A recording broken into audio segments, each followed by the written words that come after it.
Hello guys, നമ്മൾ എന്തെങ്കിലും ഒന്ന് പാചകം ചെയ്യാന്ന് ഓർത്ത് യൂട്യൂബിൽ കയറി നോക്കിയാൽ പാചക വിദഗ്ധരുടെ സംസ്ഥാന സമ്മേളനമാണ്.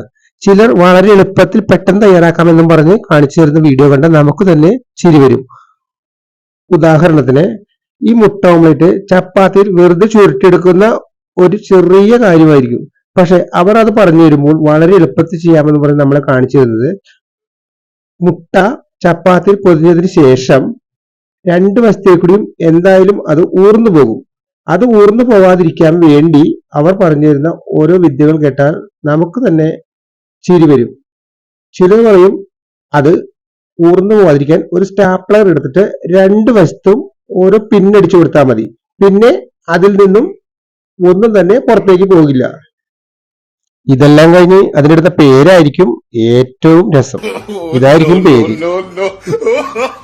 ഇനി മറ്റു ചിലരാകട്ടെ, ഇപ്പൊ നമ്മുടെ കയ്യിൽ സ്റ്റാപ്ലർ എല്ലാ വീടുകളിലും ഉണ്ടാകില്ലല്ലോ. അപ്പോൾ ഇത് ചോർന്നു പോകാതിരിക്കാൻ വേണ്ടി അവര് പറയും നമ്മൾ ഒരു ഫെവിഗം എടുക്കുക. ഫെവിഗം എന്തായാലും എല്ലാ വീടുകളിലും ഉണ്ടാവും, കുട്ടികളൊക്കെ യൂസ് ചെയ്യുന്നല്ലേ പുസ്തകം ഒട്ടിക്കാനൊക്കെ. എന്നിട്ട് ഈ ഫെവിഗം രണ്ട് വശത്തും കുറച്ച് തേച്ചതിന് ശേഷം ഒരു 5 സെക്കൻഡ് ഞെക്കി പിടിച്ചാലും ഇതുപോലെ ആ മുട്ട അതിൽ നിന്നും ഊർന്നു പോകാതെ ഇരിക്കും. കണ്ടോ?